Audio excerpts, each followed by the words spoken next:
30,000 horses out there that are capable of everything. They can run up to 35 miles an hour. They have hooves made for rocky ground, and people that don't believe in them. The horses I am talking about are wild horses. You may also know them as feral horses or mustangs. Hello, my name is Allison Holmberg, and I've been riding these horses for 8 years. The first time I rode, I was blown away. I had finally found something that I connected with. And from that day on, I have never stopped. I am here today to give you facts and talk about the wild horses' current issues. Now, don't get me wrong. The current wild horse and burro situation is an issue. There is too many for what the land can handle.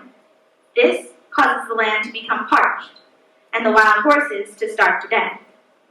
Now, many people say that we should just slaughter them. But if we do that, we are throwing away part of our history.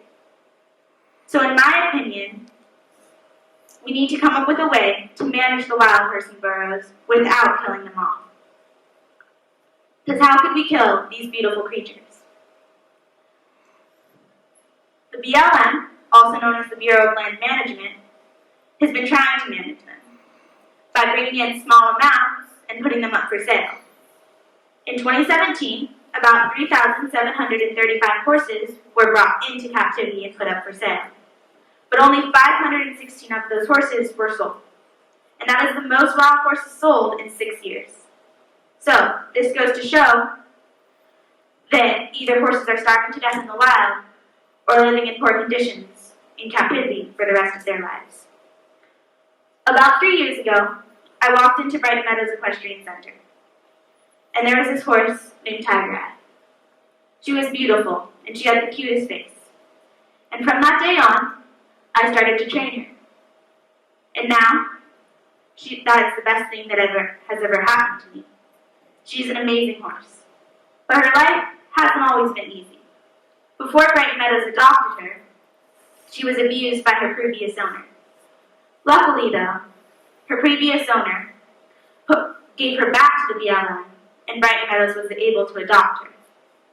So, now she is talented at jumping, herding, and much more. And this is only one example of how amazing these horses are. So, now I want you to think.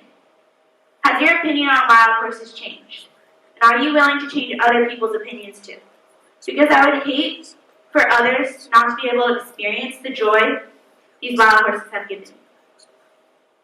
Thank you.